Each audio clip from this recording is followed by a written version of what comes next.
That was so weird. You counted up that time. Have I done it literally the opposite way the whole time? Yeah. For like a year? You've always said 3, 2, 1, and that time you I don't know.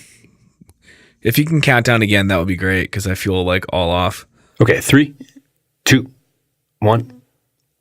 You want to start the show? Yeah. Cool.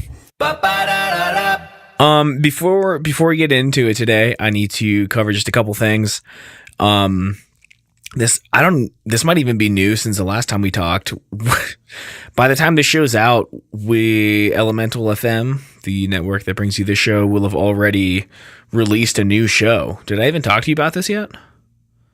Yes. Oh, I did. Okay. Yes. Also, we have video on for I think the first time, and it's super weird to be watching you as we're talking. Little subtitles like Tejande in the Chocolate Rain music video. Right. Like I move my mouth closer to Chocolate Rain. So good. Some stay dry and others feel the pain. So yeah. Anyway, we just launched a new show called Straight Up. It is the unsexiest show that we have so far. It is, but it's on purpose, right? It's on purpose, yeah. So it's about politics, but it's not. There's no commentary. There's no analysis. There's no nothing. It is just supposed to be a public service for people who are interested in what's going on and don't have the time to just sit down and read a healthcare bill. You get a lot of that stuff from Fox or CNN or whatever, and all of them have an agenda. All of them are biased. Naturally, with this show, you're just going to get the bill as is. So you can learn about, what's going on, or, other examples like Comey's testimony, healthcare bill, budget proposals, stuff like that.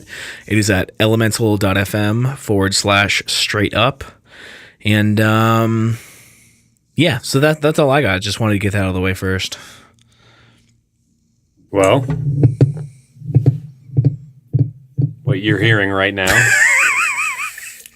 is basically a light bulb that has been laying around for the year that we've done this. I'm going to go ahead and do something with it now, I guess. But how's it going? How are you, my friend? Good, man. I'm tired. Today, I already recorded for 2 hours today. Published 2 podcasts, and now I'm recording a second podcast today. It's been a full day on top of 9 hours of work. It was a hot one in the high desert today, it sounds like. It's 97 today, and I work on a roof, and it's hot. Whoa. Super hot. What about Muy you? caliente. How's your day? It was good. Yeah. No, I got no complaints.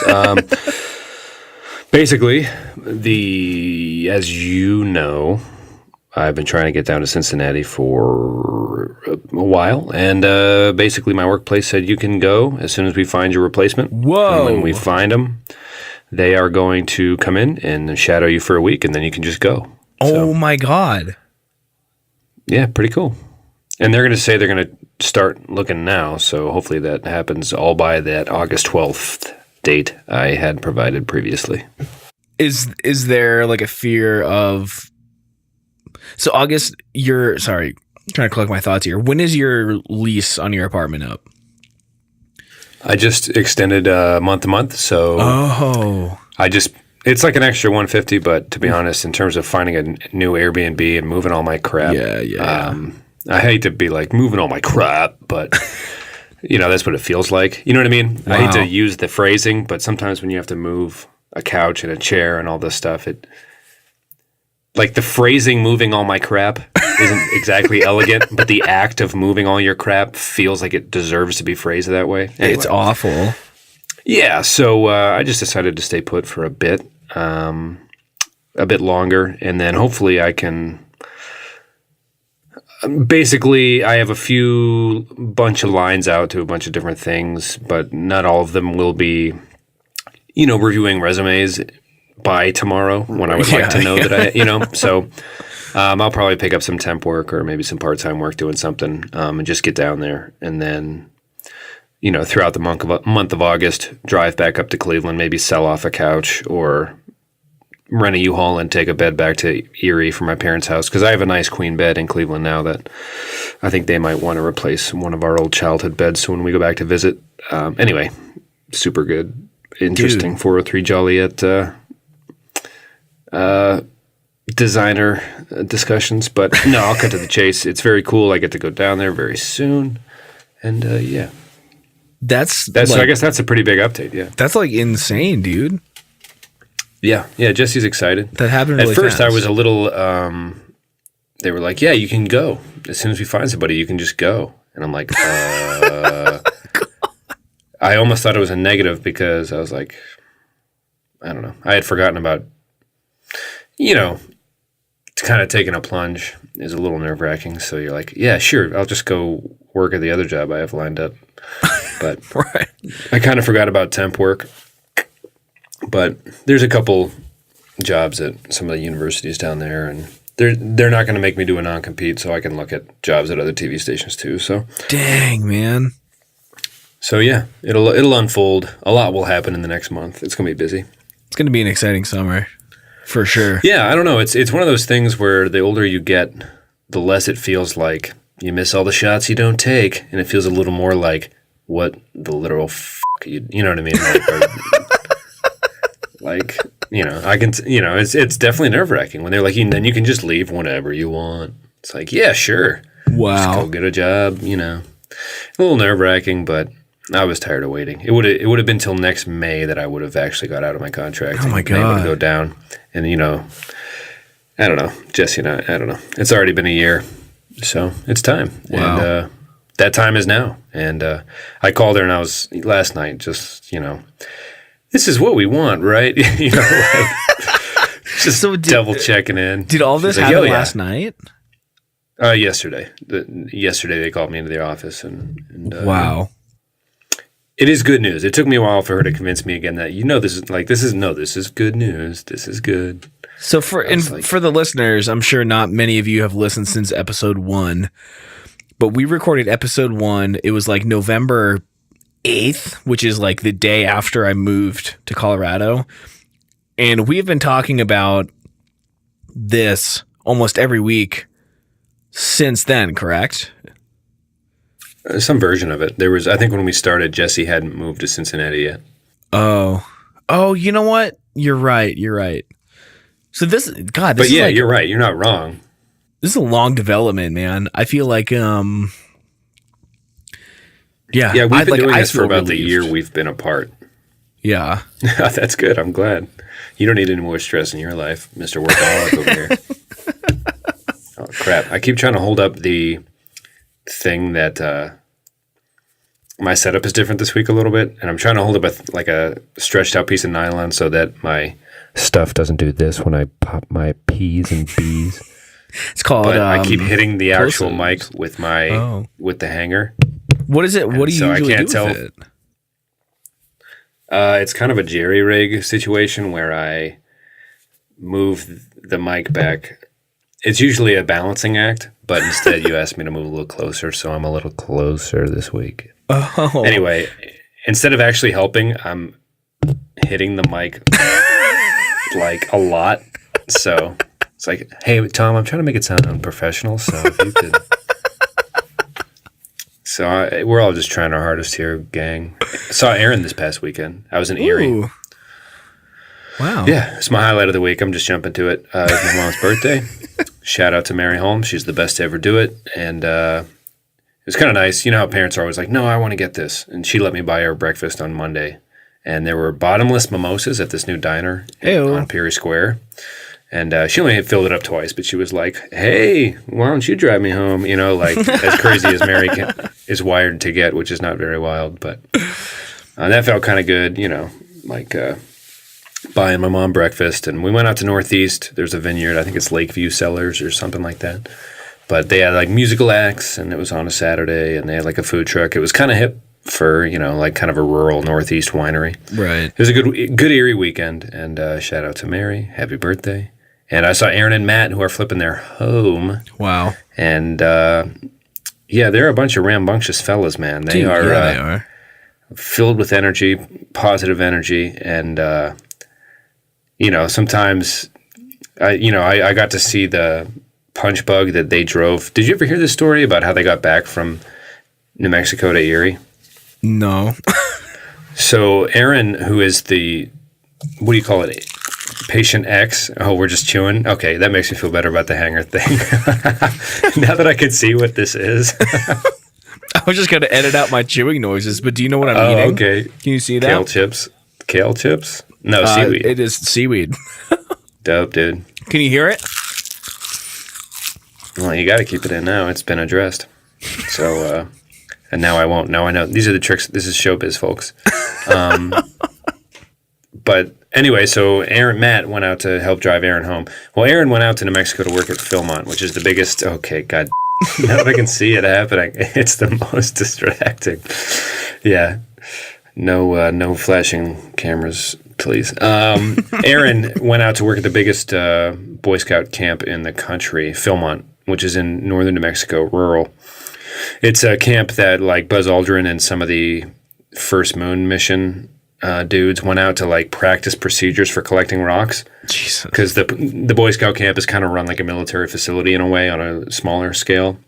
So they knew they could go out there and stay and, practice their procedures. So it's kind of famous. But Aaron got appendicitis, and there's no doctors for miles in that small New Mexico town he was in. So his parents had to come out and drive him. I think he ended up going up into Colorado to get his procedure done. Anyway, he went back out to New Mexico to start working. And after a while, he quit. He was like, screw this. This has been a fun ride. But so his brother went to Denver to buy a old, I forget what decade. I'm going to just say 60s for the sake of the story. 60s era punch bug. And as the story goes, it wasn't running, and they found some vagabond in, I think, somewhere outside of Santa Fe, kind of like in the ghetto armpit part of Espanola, and some vagabond homeless dude was like, hey man, whatever you think my work is worth or fair, just, I'll take any payment you got, but love is my real payment or something like that. God. But this dude like took his shirt off and his shoes off. None of that's true, but it sounds better, I guess. And he blew in his hands like, okay. And he opened up the hood and went out, and then started running perfectly. There was a new paint job on it, and he walked away into the distance and disappeared. And Matt said he gave him $100 because he just fixed the damn thing. And they drove that 63 Bug. That could be not even a year that car was made. I don't even know, but they made it all the way back to Erie. Matt flew out with the intention of buying a car in the Denver area that they would then use to fly back. That's insane. Anyway, this goes back to those Lonky brothers being a daring bunch. They ride on positive energy. Sometimes it gets them into trouble, and to be honest, you should let them host a podcast. You should let them host this podcast. Yeah, we suck, man. Me just kind of, it was kind of self-indulgent to do that. Hit the mic with the with the thing earlier. I regret that. I'm sorry. We need to ask more of ourselves.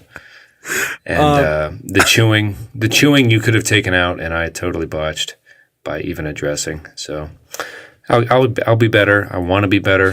I'll try to be better. I will be better. And I just need you all to be patient. So this week we wanted to do the My summer name's Pat. episode. I'm an alcoholic. Thanks for letting me share. I've been watching a lot of Marin on Netflix. So half the show is him at meetings telling people why he regrets being not sober. So that would have been a joke that another version of myself would have also thought was unfunny. So anyway, moving on. Yeah, it's the summer episode. So yeah, the week that I almost didn't even bring this up, but the week that we missed an episode was because we recorded this episode once already, and something happened with the audio where everything was pretty much unusable. So we had to scrap it and didn't have time to give you a new episode. So we are going to not recreate, because that would not be possible, but redo a version of the summer episode, since, what was it? The first day of summer was this week, right? Last week? Can I just address last week's episode real quick? A point that I wish I would have made. Ooh. It was our Katy Perry versus Taylor Swift episode, and you should go back and listen to it, or not. It doesn't matter.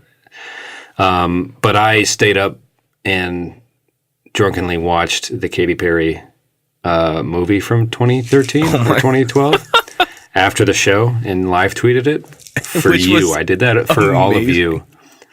And I forgot to mention during the podcast that Katy Perry has a much better conspiracy theory than Taylor Swift does, because we were trying to say who's the better pop star, who's winning the fight. Taylor wins, but it was interesting to see her movie. Obviously. But yeah, there was a conspiracy theory about 2 years ago where all it was a guy with a YouTube account that just kind of published a video that said, what if she's JonBenet Ramsey, the little girl that got killed by possibly her brother? And everyone, it spread like wildfire that day on the internet. It was kind of the talk of the Huffington Post world. So it's good. And, right. Well, they're like, hey, this one guy thinks it. What do you think? And everyone is like, hey, it was one of the things on the internet that's just so crazy that you're just like, this is a fun idea to run. Let's just recklessly run with it.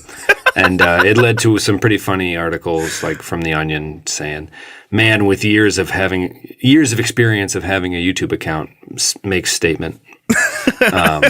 Just like people kind of blindly trusting this guy. But anyway, so Perry's got some spunk, and I do sympathize with her character, but I do think Swift wins. I tried to stay up even later after watching the Katy Perry documentary and watch another Taylor Swift documentary, but that was too much, man. I'm just one man. I had no idea what had happened on our Twitter account until like several hours into the next day. Oh man. Yeah. That was some good stuff. It was actually, I would go as far as to say it would be in the top 50 live tweeting sessions of Katy Perry's documentary. Is that it? I would not say it's better or worse than that. It's exactly top 50. It is exactly top 50. I don't even remember what the title of the movie is, but good times. It was a tough year for her, man. I don't want to just go right back into it, but she went on the most ambitious tour in like rock history the year she got married, and Russell Brand wasn't making exactly a strong effort to see her. So she would leave on these 3-day gaps where she was supposed to be letting her body like rest so she could sing and move the way the show warranted. And she'd fly off to see him where he did. I mean, Get Him to the Greek came out the year before, but he wouldn't have been doing press tours for it or anything at that point. So I don't know what the hell he was doing, but toxic. Just toxic. Yeah. You got to feel bad for the girl. And now she's getting, we're going to just, slippery slope. You can listen to the episode if you want. We break it down. Especially because last week we were also supposed to do the summer episode, and it ended up. That's true. We have tried multiple times.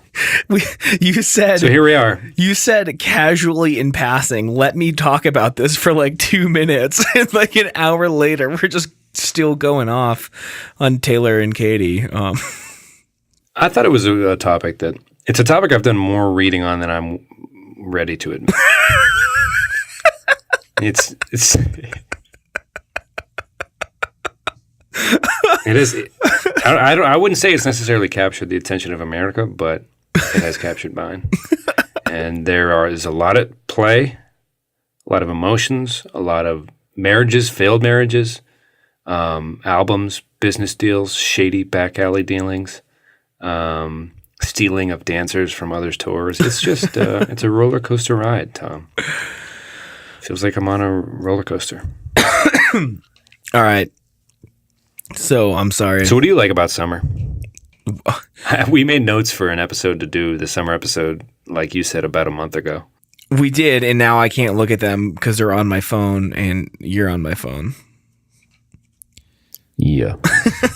But I will tell you, I don't like much about summer. That is, when you go back and edit this, put in the wah, wah, wah, and be like, welcome to this week's hot take, yeah, boys and girls. There's not much that I like about summer, and it is only... That's it. This is where our summer episode ends. It's only gotten worse by the fact that I work outside on a roof. Summer means heat, and heat means like 130 degrees, 9 hours a day. Did you like it as a kid? Like, what are your holiday rankings? Well, of what course, are your season rankings? I love summer break, and I spent... So this is just a occupation-related current disdain. You don't hate summer. Well, it's don't let the hot take culture own you, man. Own the hot take culture. I think summer stopped being exciting when I finished high school because I didn't have summer breaks through college. I went year round, and I prefer the cold. I prefer to be indoors. For sure. I'm very indoorsy, which I understand I'm not living in the right state for that. You're a cuddle weather kind of guy. I don't know, dude. I prefer a slight chill with a light jacket on. All right, fine. But there have been really good memories that revolve around. Well, that's what I'm trying to activity. say is just because you don't like it now and just because later in life, I mean, like, what were those activities in your childhood? I mean, come on, there's got to be something. Well, so like from being a kid, summer to me was like when you first like smooched a lady respectfully and consensually. What was this season? Winter. Oh, okay, never mind. I get it now. Moving on. That's our summer episode, folks. Tom's childhood has just been solved.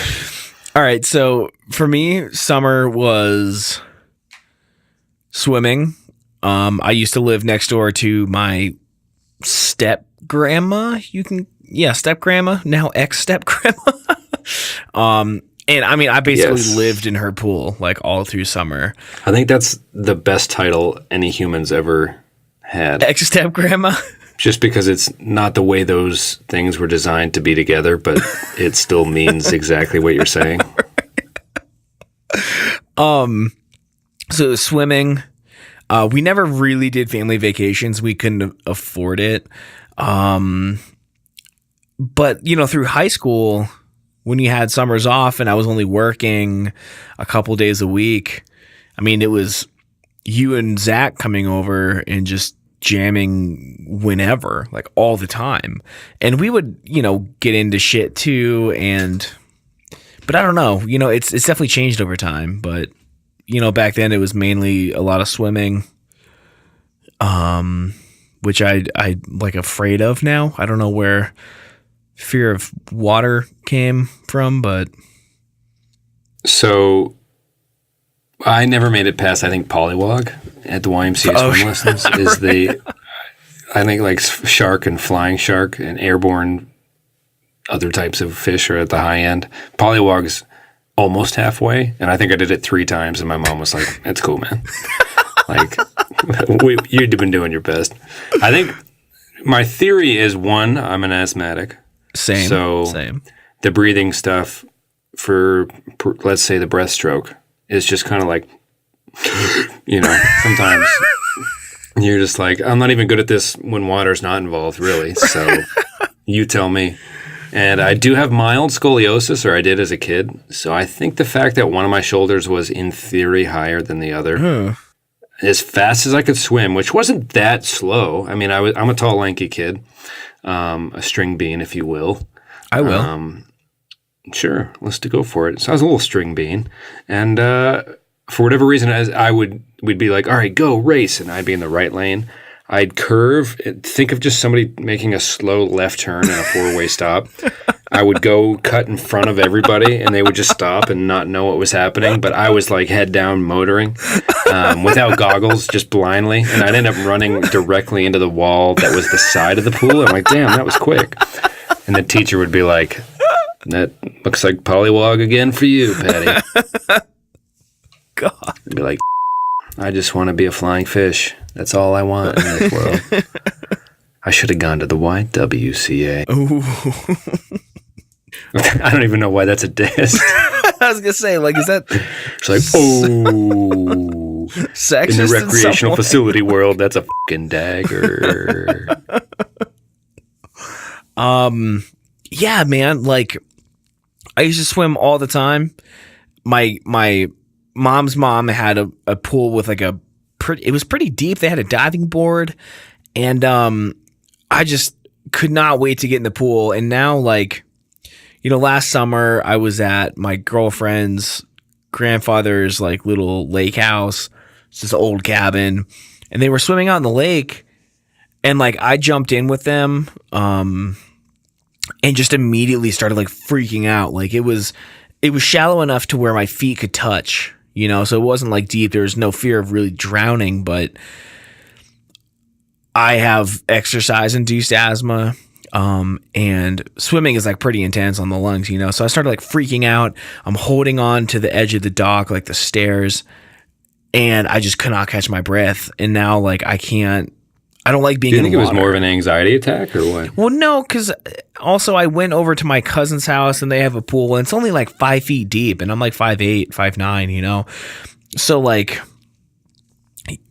your head is above water, and I still just like didn't want to be in there. And I think there's also something going on. I have eustachian tube dysfunction, which is like ear pressure problems.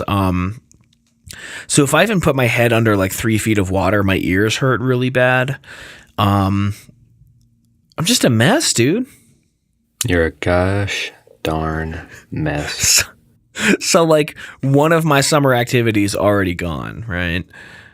Sure. Well, I was thinking in Erie, it was kind of a weird combination of 9 months of winter, right? I mean, summer was only 3 months long. So you had to be like, you had to be good at bundling up and staying warm, and kind of like, you think about what like your parents would freak out if they had a kid. So you're like, okay, you got to wear boots, you got to this and that, because you're going to die. Like if you want, like if you're not properly dressed with good footwear and a nice jacket, then this is death for you. That's how my dad phrased it. I think I'm directly quoting him as I paraphrase, but the weird other part was we lived on a lake. So the 3 months of summer we did get, I feel like the other fear was like every kid in Erie got thrown into a pool at some point. Like, you're going to die on Lake Erie if you don't. Grimsby's going to swallow you all. Grimsby's like an obscure children's book for those California listeners we have that are Beach Boy fans. He's like kind of the Loch Ness Monster, but friendlier and more colorful and shiny, and he lives in the Great Lakes. Oh, interesting. I didn't know about that. He has a friend who's a sturgeon, a fish that was, I think still isn't, not extinct necessarily, but I mean, that's where caviar comes from, right? I know they were killing... Every once in a while, like a 10 or 12 footer will wash up in Northeast on the beaches, I think.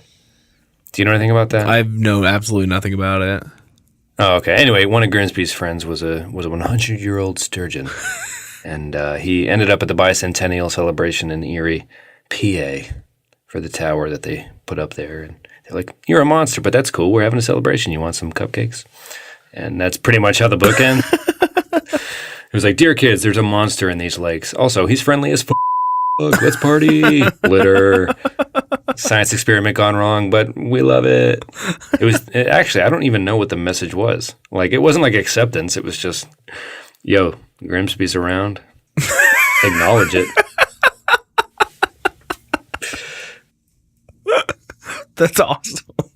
It was crazy. And then I saw the thing that terrified me the most about, kind of, again, I'm not a strong swimmer, but in Erie, there's this Presque Isle State Park goes out into the waters of Lake Erie. So there's a bay on the southern part of the peninsula, or I guess I don't know if it's technically a peninsula, but a landmass that jets out. And then on the northern side of it is the lakefront, and there's beaches and you can swim, and there's like 14 miles of beaches, which is it's pretty dope, actually. It's actually not bad. I mean, even when the city skimps that year in their budget on the quality of sand they're going to use and to refill the beaches because the erosion is sometimes kind of intense. I mean, people from Pittsburgh still come up because, and this is kind of the thing when I go down to Cincinnati, it's another river city like Pittsburgh is. There's nothing quite like going out into the lake and just swimming, right? I mean, you can't really, I mean, you can canoe in a river, I guess, or the tributaries and things like that, but there's something about a lake, and it was fresh water, there's no salt, and it was just very pleasant.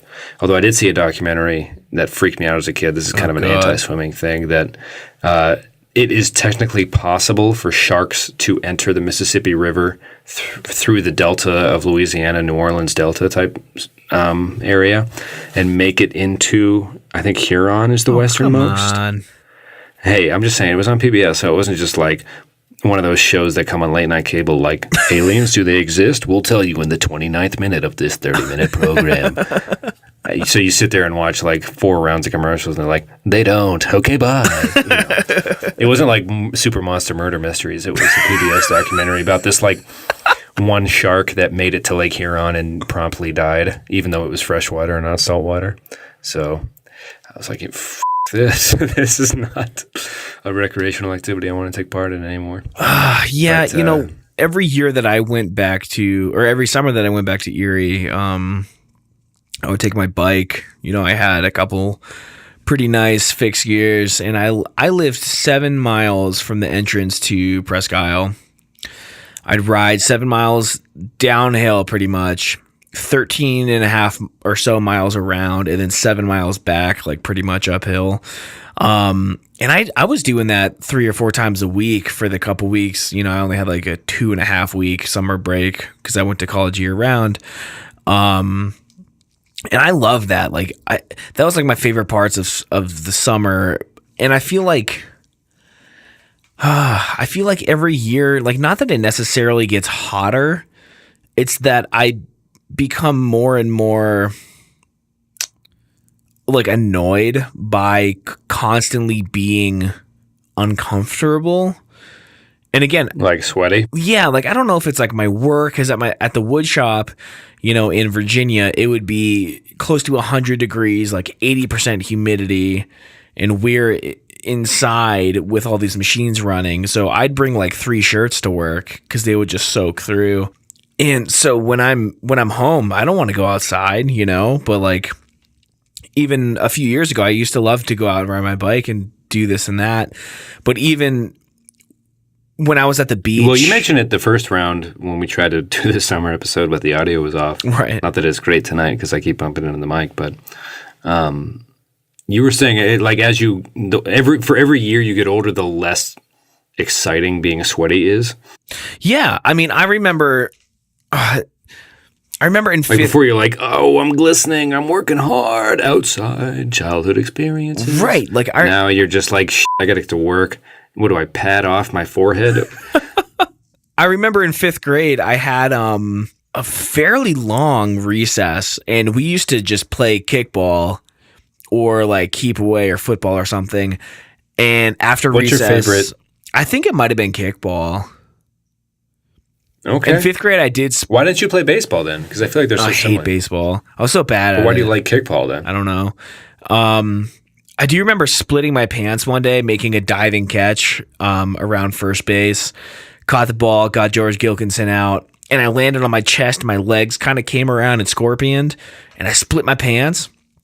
What's a scorpion? You know how like your legs kind of curl up from behind you and you like kick yourself in the head? Yeah, now I get it.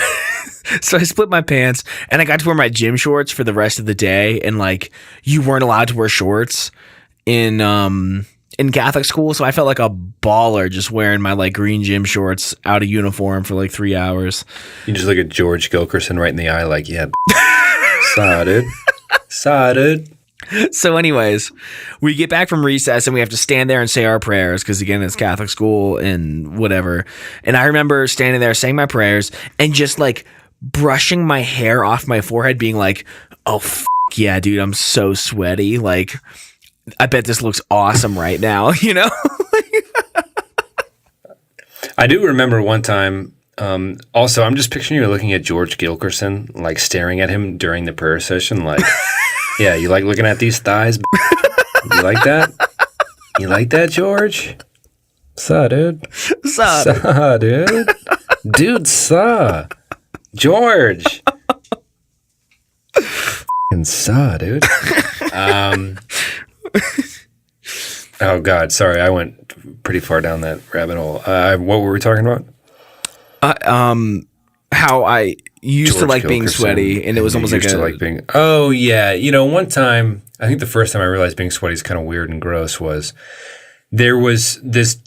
We used to like at the middle school for Lawrence Park. It used to be the old high school, but in like the 50s, back when humans were actually smaller. So it was this really tiny gym. Anyway, it was so dusty always, no matter how much they swept. And the combination of the dust and sweat, sometimes you could go like sliding like for a fucking while. And the first time I slid probably a good 7 feet just on knee sweat alone after falling once. And I just sat there like, this was unnatural movement for a body to have. This was, it was kind of like an episode of the Magic School Bus where Arnold and Miss Frizzle shrink themselves into a book and they go sliding on that frictionless baseball field for a half hour to learn about friction. It was too close to that, I think, for comfort. So, and that was when I was like, you know what, sweats. I don't want my body to be exuding moisture as much as any more than it already is. I don't know. I had a really bad sweating issue in high school. Whether I was hot or cold or whatever, like it wasn't, dependent on the heat. But I used to stuff like paper towels in my armpits, and I would have sweat stains that like went down to my belly button, man. Like it was so bad. And since then, I felt like traumatized by like these huge sweat stains, pit stains all the time. And like, I don't really have that issue like that anymore. That was just like 100% hormones, apparently. Have you altered your antiperspirant by chance? I've never used antiperspirant. Yeah, me neither. That's the dry stuff, right? Just straight up deodorant, man. Yeah, antiperspirant, I feel like it disrupts your shower the next day. And for several days after, almost.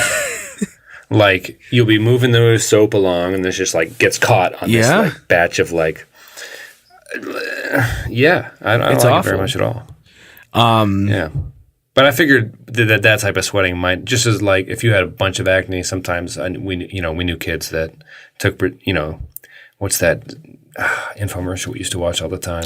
Not you and me together, but, like, people... Whatever. Yeah. Gosh darn. But yeah, man. Every time I say infomercial, all I can think of is Chef Tony's Miracle Blade 3 Perfection Series set of knives. But really, I'm trying to think of the acne medication. Anyway, go on. No, so like with summer, there's fear of water, there's excessive sweating, just being hot and uncomfortable and sticky. It's not nearly as bad in Colorado as it was in Virginia. I mean, you were there that weekend. Miserable. It's a dry heat, babe. Well, Colorado is, yeah. It's a dry heat, babe. But the other thing, if you haven't caught on yet, I'm building a case against summer. This is laid out like a good thesis. You made your point, and now you're lining up. Not even facts. It's more anecdotal evidence, but I don't know if it would hold up in a court of law, per se. That summer's a bit. It's been a hell of a ride. So, we both are extremely Irish, right? I don't know, dude. I've been waiting to talk with you about this because your real name is Kalashevsky. And I think it needs to fucking be addressed. In high school, I got salty like for a minute, like... Everyone thinks Tom's so Irish, but I'm so Irish. And Tom's not even that Irish. So you're way more Irish than me. You're like 100%, right? But the thing is, I think we might be pretty close. I think I am 75 tops. Oh, okay. 65 at least. I am like pure 50%. It's like 50% Irish, 50 Polish with... Okay. I get a big bump from my mom. Again, related shout out. Happy birthday, Mary. Mary Margaret Daly Holmes. Whose 4 other sisters, or the 5 sisters are named Patty, Kathy, Janie, Betty, Mary. Oh my God. Very, very Irish Catholic family out of Johnstown, PA.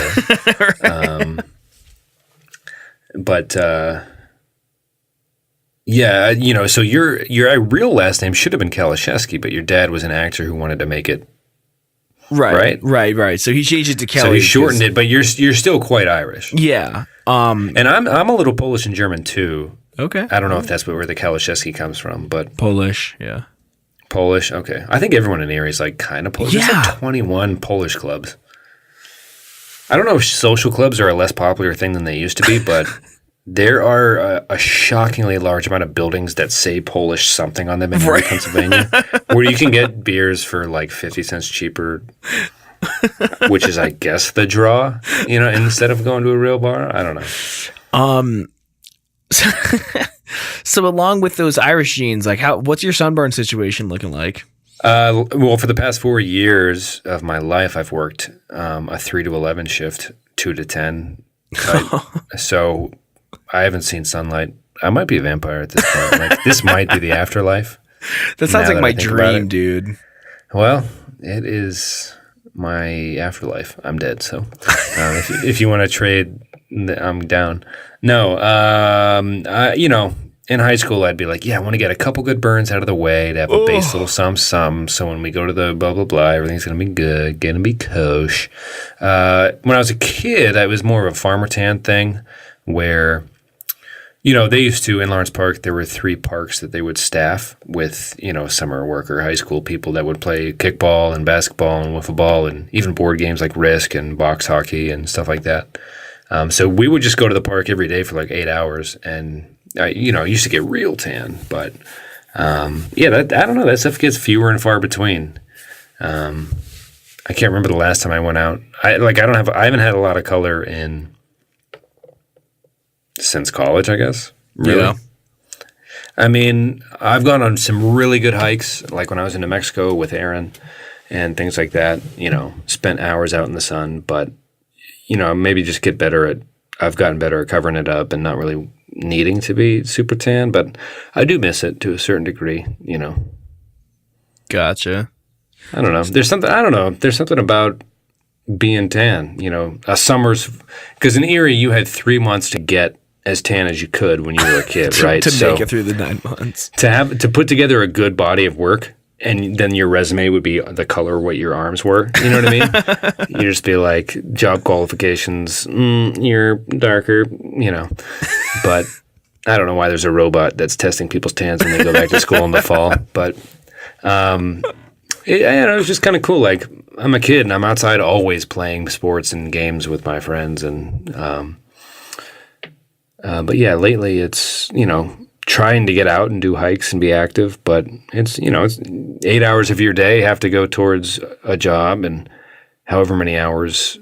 How many hours of sleep do you usually get, by the way? Typically, I'll try to go to bed at like 9:30, and I'll wake up at like 4:30. Usually 9:30 means 10:15, but Tuesday nights we're up until like midnight recording this, 2:00 your time, and I'll get 4.5 hours of sleep, and then I'll spend the next few nights editing. That's kind of changing now that I have the laptop, but like 3 days of my week I'll get like 4 hours of sleep, and then the other days I'll get a solid 7. I wake up early on the weekends too, so. What hour mark do you feel best? Usually 6, which I guess is probably about what I get.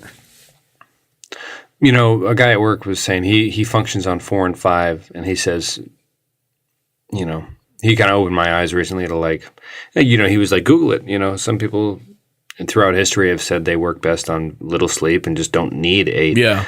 My family has always been good at sleeping. My dad, there's stories from his childhood where he fell asleep in people's parking lots, like just on cement, on grass, on couches. He's just like a tired guy, I guess. Not lethargic or sloth-like or anything, just like when it was time to sleep.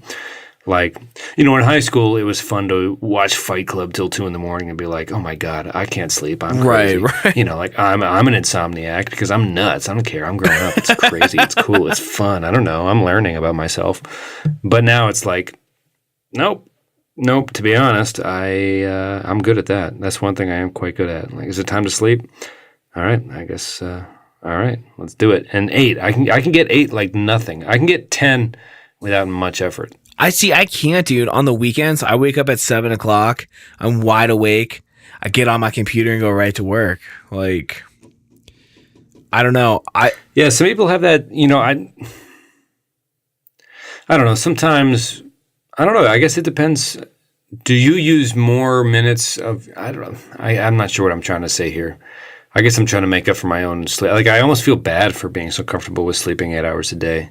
But it's fun and I like it. It makes me feel better. It makes me less cranky. And, you want to be one of those like twisted geniuses that's like, the guy at work who's almost 40 and he's just a sports photographer or whatever, but he's always like, yeah, it's like the tortured genius rule. Look it up. Donald Trump says he blah, blah, blah. Oh my God. Like, that's a weird first example to use. But there's people throughout history that have only needed 4 or 5 and we just have more to do. It's like our circadian rhythm. I'm like, okay. Like, am I a bad person for getting my doctor recommended 7 to 8, right. Yeah, I enjoy getting sleep, but I get pissed if I sleep in late because there's a lot of stuff that I want to accomplish. And like, I work long hours, so the weekends are my only chance to be productive. But man. Yeah, I miss the idea of summer in the sense that when it was time to go back to school, it was like, all right, I got a new pair of shoes. It's time to like go into the classroom and we're going to work through some shit. You know what I mean? Like it's time to get, we're going to bang some stuff out. And by the time spring rolls around, I'll be ready for another level of things. It's a logical progression. Right. And in the middle of that, I'll get 3 months to just kind of be like, reassess and learn more about my own self and my body and my mind and what's happening. I do miss the notion of just like, lengthy siestas, or I think that means nap. Never mind. But, just time off, just like set time to regroup before a more intense set of work months. Yeah. I guess. I mean, a never ending just rhythm of the same thing Monday through Friday. It really turns everything into just a blur of like nothing, Yeah, that was the hardest thing, I think, to adjust to when you get your first job. It's just, all right, this is life until further notice. Right. I mean, someone asked me how old I was the other day, and it took me like 3 minutes to even remember how old I was. Yeah, I get that all the time. How old are you, by the way? 26. Okay, me too. But the other day, my mom, we were talking, and I was just like, oh my God, am I 27? Am I about to be 28? She's like, no, you're 26. I'm like, but the thing is, it's not even hard for me. I was born in 1990, so I just have to look at what the year is. Oh, man, yeah. My age plus a decade. That's so funny. But so I think the biggest thing for me against summer is I actually just saw it on my time hop.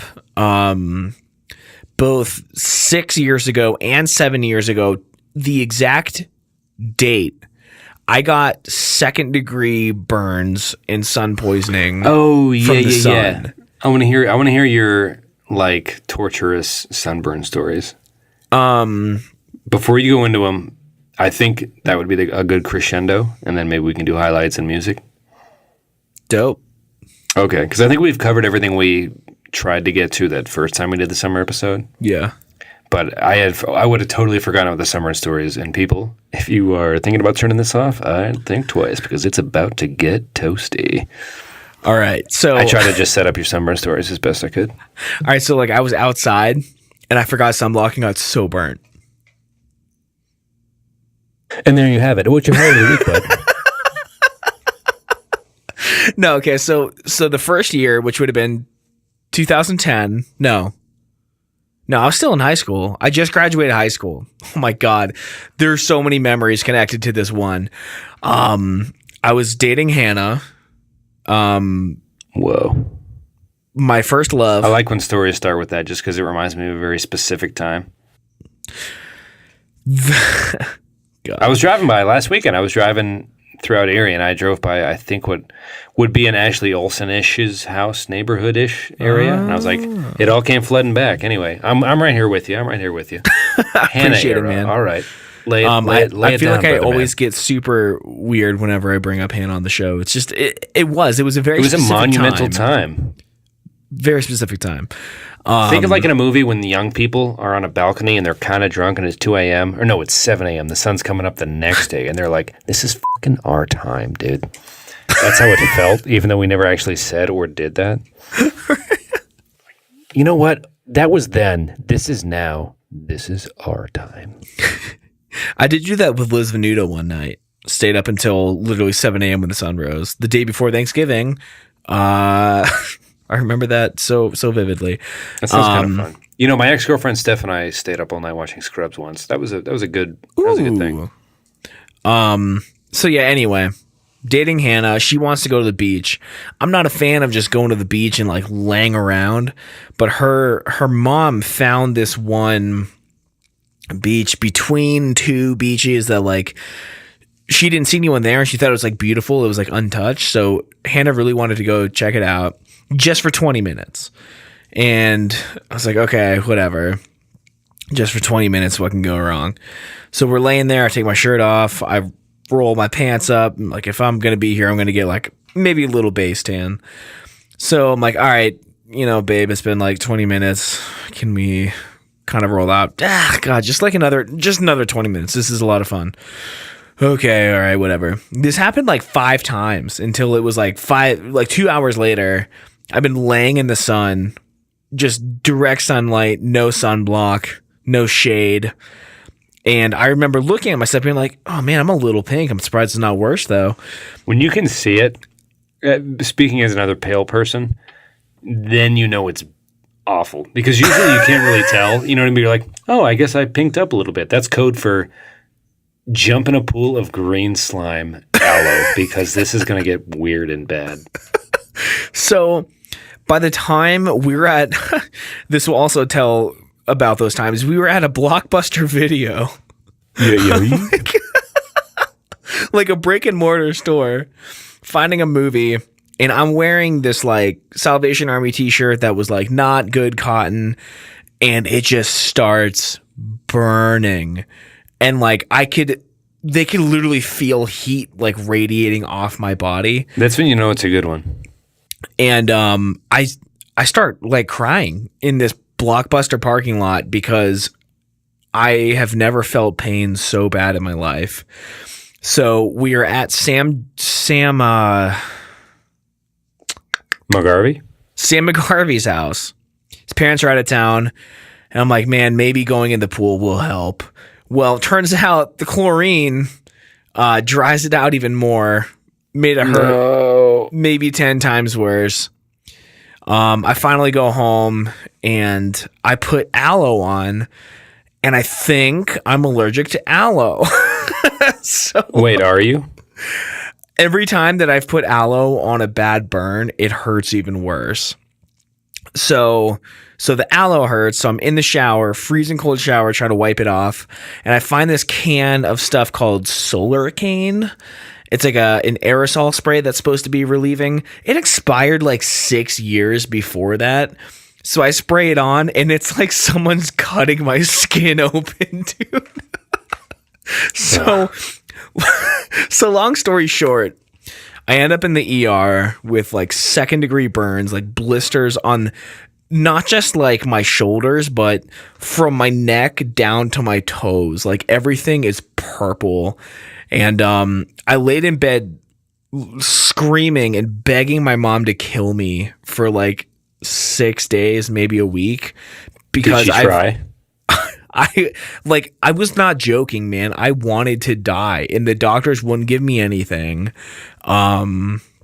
It was the worst pain of my life, and I swore I would never. Benadryl or something for an itch or a burn or something. I think I might have been taking Benadryl. My mom was like icing bed sheets and like laying them on me, and I'm just crying. I mean, I barely got to sleep because it hurt so bad. And I swore I would never do it again, and then I did it again like the next year. What was the scenario for the second burn and why? For the second burn, I was living in Virginia at this time. You gotta know what's happening to you though, right? I mean, as a pale person, you know. Hear me out. Okay. So it's 2010, I think, at this point. It's my freshman year of college. It is the day before I come home from my 2.5-week summer break, and the World Cup is on.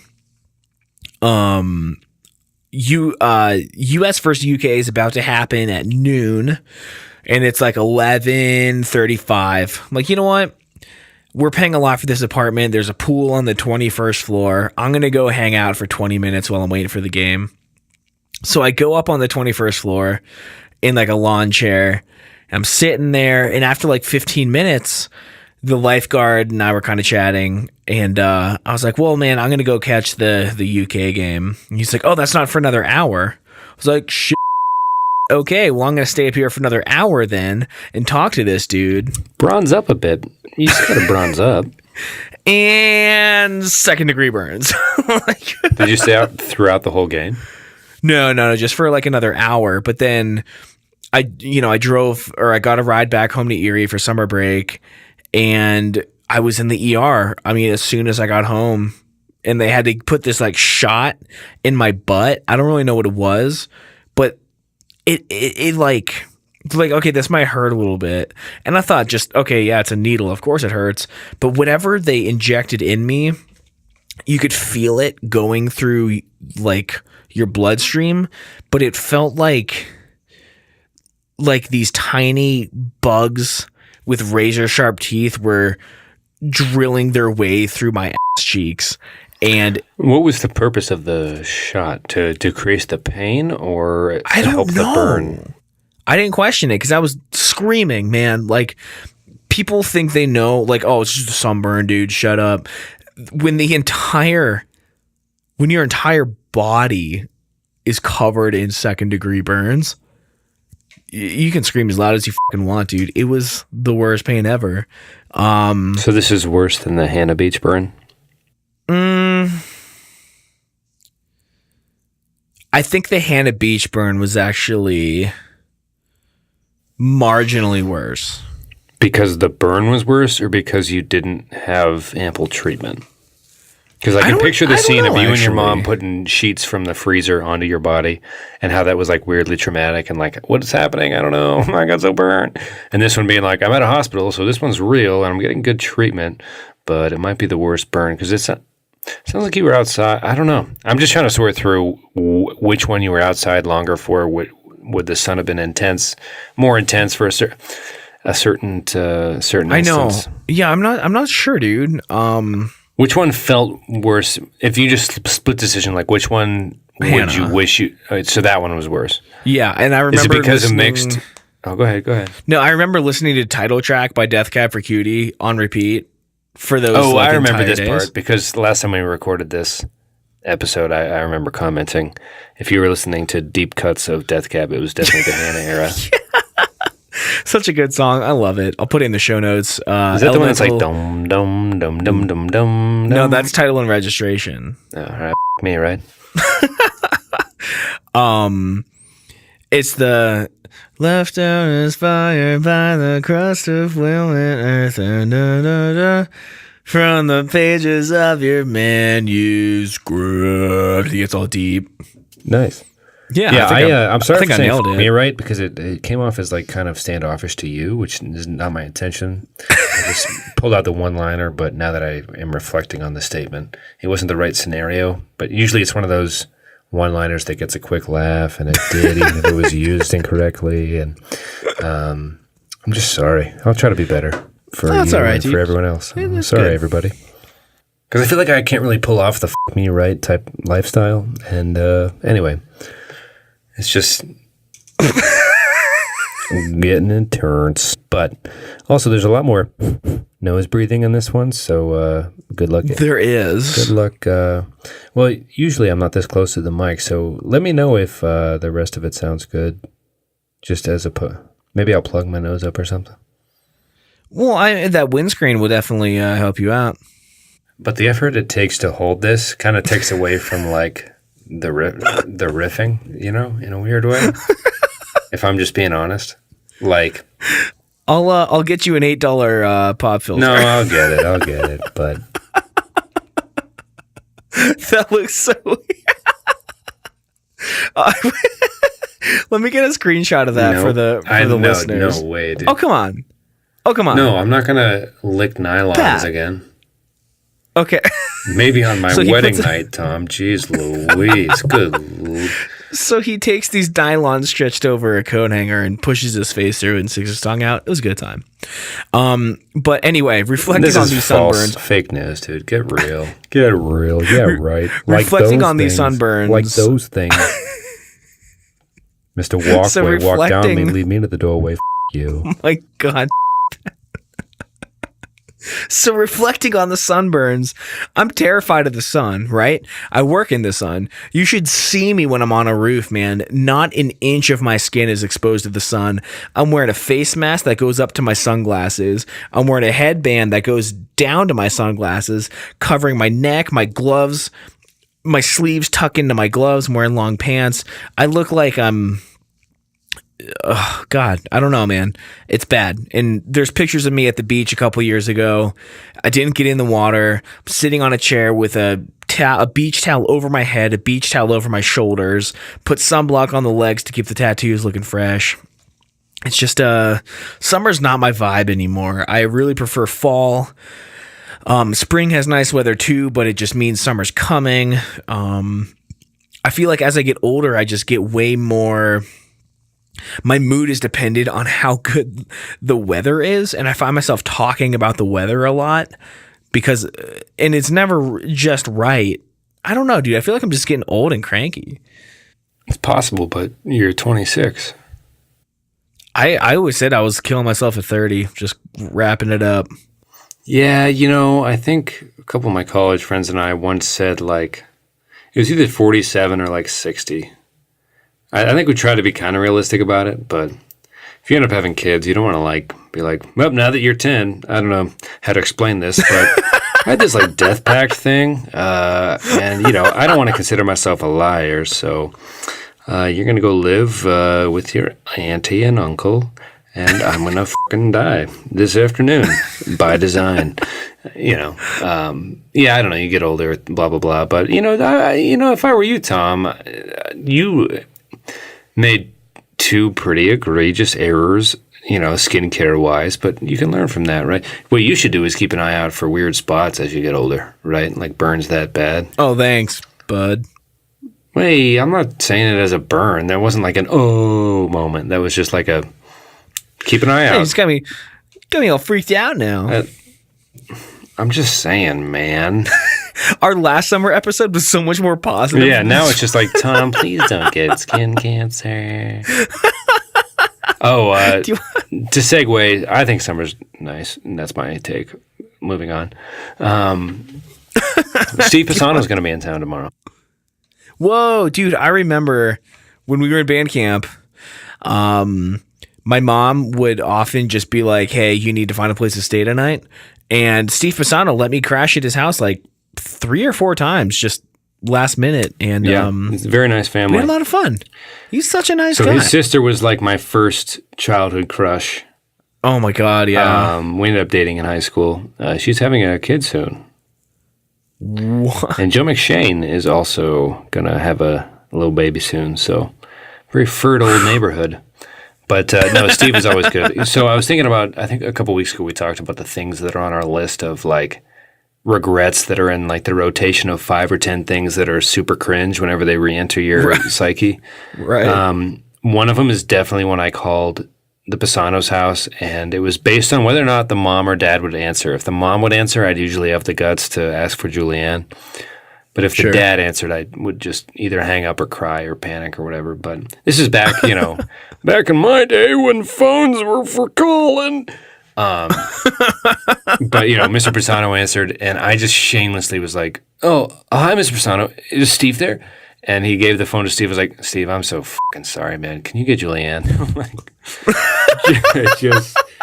Steve, but the thing is, he called him from outside. I could hear Mr. Pisano walk towards the door, yeah, 1 sec. Oh. Hey, Steve. Steve, yeah, come on in. Phone's for you. Yeah, Steve. So Steve came running from a block away. It was the longest time. Steve, I'm just so fucking sorry, dude. But can you get your very attractive sister on the phone? Because we're not that close right now.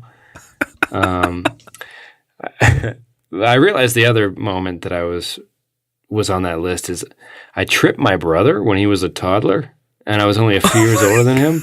And I don't know why I feel so crazy bad about this, because I don't know if it was just living room sibling shenanigans, but you know that thing where you push someone's foot back and it clips on their own heel of the other foot? Yeah. I did it to him, but he was too young to even know. And even at the time, at that age, it was just I'm a dick. But inconsequential. I'm sure he doesn't remember. I'll have to ask him sometime. But those are definitely two high ups on the list of just like, man, you are a bad person, fundamentally flawed in your moral makeup. You tripped your brother. You're an asshole. You called Steve and had him get his sister. You son of a bitch. But no, this is actually kind of a line of joking ripped from the musical Book of Mormon. Kind of like the Mormon older brother gets him in the middle of the night and eats a maple glazed donut and tells his parents it's his younger brother, and his younger brother gets grounded, and then he ends up going to goofy Mormon hell dream status, and then he goes in front of Jesus Christ himself, and Jesus is like, you ate the maple donut and blamed it on your brother. You're a dick. And he's just like, I can't believe Jesus called me a dick. It's the funniest musical of all time, quite frankly. But I am rambling. You want to do a highlight of the week? Let's do it. I think I already said mine, but Erie, my mom, happy birthday. Everything was good. How about you? You know what's really funny? No. My mom was in Colorado visiting me for her birthday. Hey, Kathleen. I think she's the Irish one. Yeah, Kathleen Brennan. Oh, yeah, nice. That is a dope Irish name. It is. I mean, Mary Margaret Daly's good, but Kathleen Brennan is good. That is real good. Kathleen Maureen Brennan. Not bad. Yeah. Yeah, so she was in town. I took Friday off of work. Picked her up at like 3 a.m, like Thursday night, Friday morning. Went on some hikes. My dog just attacks her with kisses all weekend. Went to a couple like good dinners. Megan unfortunately was like working the entire weekend, so she was hardly around at all. Did they get along? But I got to take her to like, did they get along? Oh yeah, my mom is like obsessed with Megan. Yeah, that's better than the opposite. Yeah. In fact, my parents haven't liked anyone I've dated since Hannah. That was the only other person she liked that I dated. But irregardlessly, it was nice. It was really nice to see my mom. I haven't seen her in a while. She was pretty distracted most of her birthday with all the Facebook stuff. She was on her phone, I felt like, the entire day. Yeah, I hate when people are like, oh, young people suck. It's like, you suck. F*** you. We all suck. You know what I mean? Like, get off your fucking high horse. I got to tell her, man, I went off for like an hour and a half on how shitty Trump is. Wait, is your mom pro? She is not pro. Our whole family is, and she is just kind of like, well, no. Dude, my dad voted for like campaign for Bernie.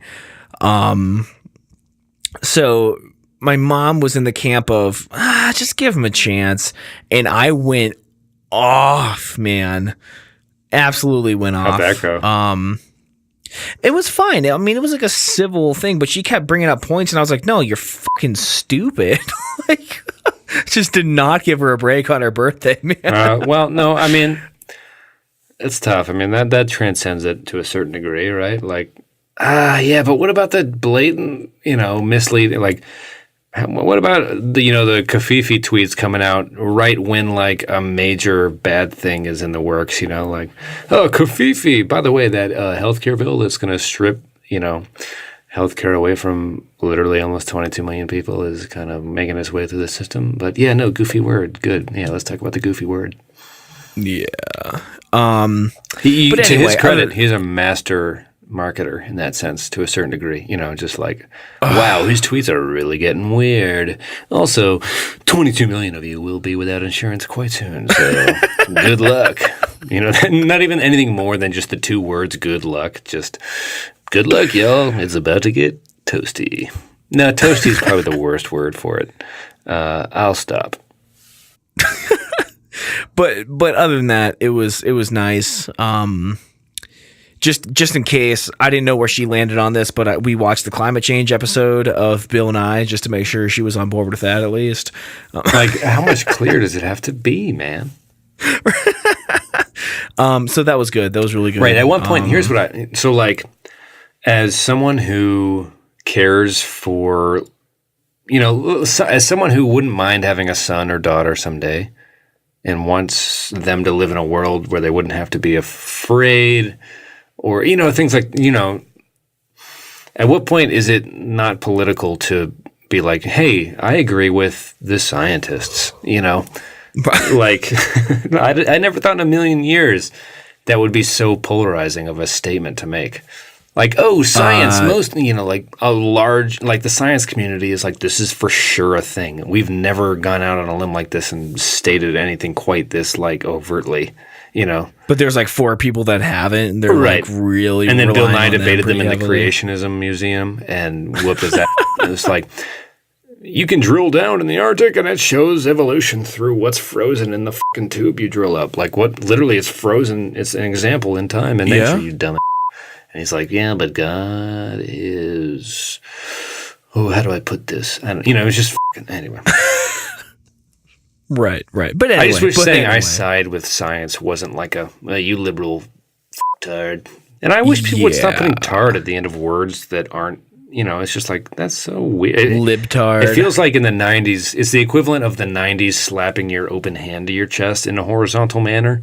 That was kind of Neanderthalish thing people used to do.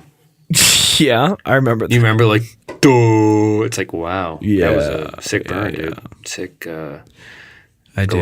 Glad we've evolved with our thumbs to this point to slam them against our sternums and look at each other with dead stares, making just noises. This is good. This is good use of time. We're all going to die someday. So there's our highlight of the week.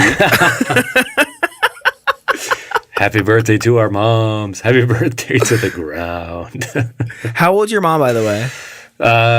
So next year she's 60, so she's 59. I don't think she'd mind me saying. Okay. Her and my dad have found like this new life together in the empty nest. They're grooving. My sister's always like, or even I used to say like, oh, you're getting old. They're like, I am not old, thank you very much. So I think they're like have this new mindset of like, we still have the whole new chapter to write right now before we do actually get old. So they're making the most of it. And next year my sister is doing like a surprise thing where she is having all the cousins and her sisters gather just somewhere in PA. I forget the place, but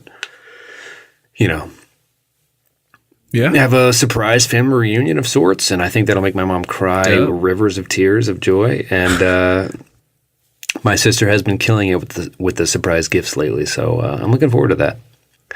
Dope. There's a yawn. So we should wrap it for sure. Well, let's get the music real quick and get the frig out of here.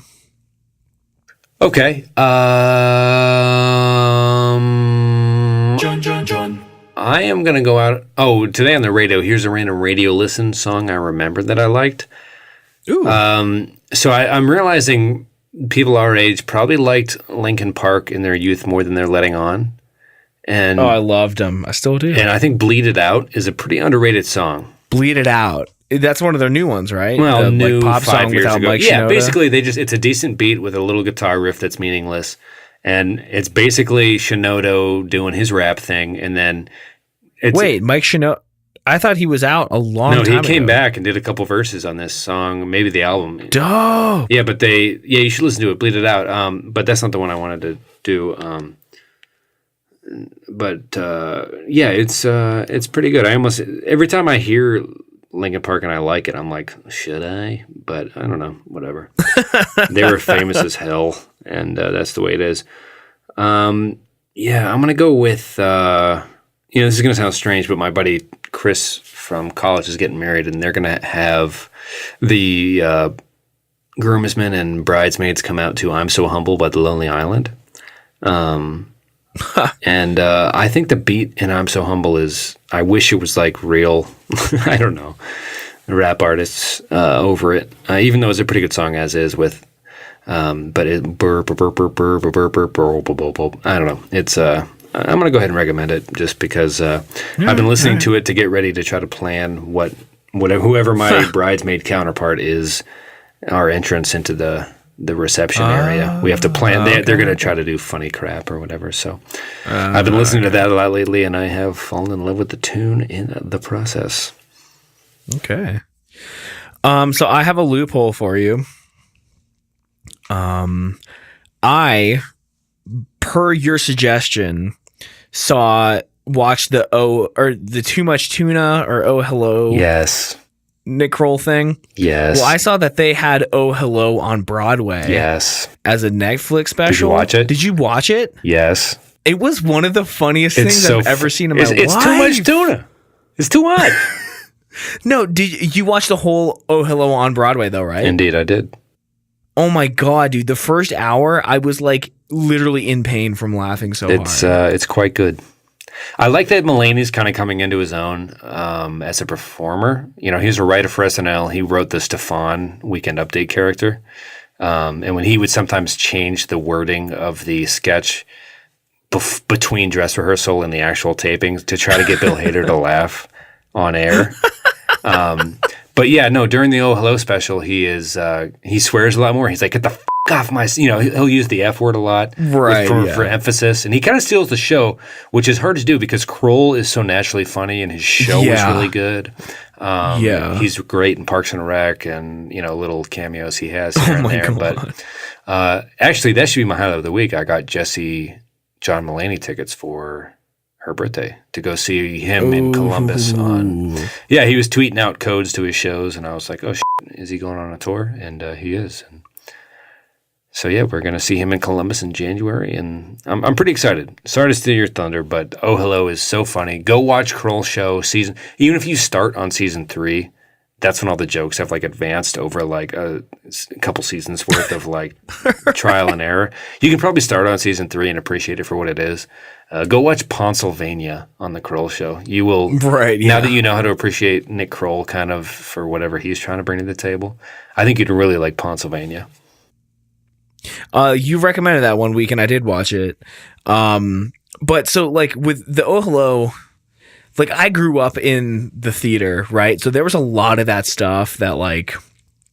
Where they pick up the phone. Picking up the phone was great, but just like... Even when they were like talking about their set, at the beginning, like everything, it was so funny to me. And I kind of want to watch it again, to be honest. I just watched it last night. But it was that good. So on Netflix, Oh Hello on Broadway. And you had, I already forgot, it was Linkin Park, Bleed It Out. Or no, that wasn't it. Pretty much. You could be whatever you want. I mean, we're all just trying to have fun here, guys. And gals. So we just crossed 80 minutes. Cool. I'm ready for bed. Yeah, let's do it. Sorry, this was a negative summer show. Yeah, it was a summer show. Don't be so hard on yourself, Tommy. Get your sunblock out. You gotta protect. Protect, but enjoy. And you made a passing comment about Trump's healthcare bill. Pack some sandwiches. Have a good time. The first episode of the new Straight Up podcast is a reading of the summary provided by the Senate, an unbiased summary, just reading the healthcare bill so you know what the deal is. They're straight up just going to read it? So you know just how f***ed you are. Yeah, that's it. They just read it. They don't offer any opinions, anything. It's just it's again, it's like, it's boring. It's not supposed to be this fun thing. It's like the people who want to know the actual facts, not someone's version of it or their opinion on it. You can just listen to the source material because people aren't going to read it. People are much more willing to passively just kind of listen to something. So that's what we're trying to do. And, so the guy hosting it right now, Newton Campbell, he's the host of the Ad Astra podcast.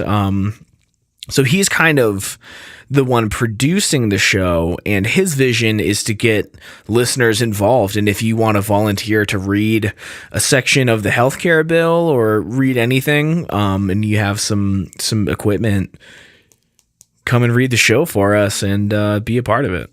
Educate the people. It's the most important thing you can do. Educate yourself. Yeah. Be a smart consumer, So Don't be a elemental.fm. Listen up, sheeple. Don't just opt not to be that. So, word to the wise. So you can find links to that show. You can find show notes for this episode at elemental.fm/reminiscent/32.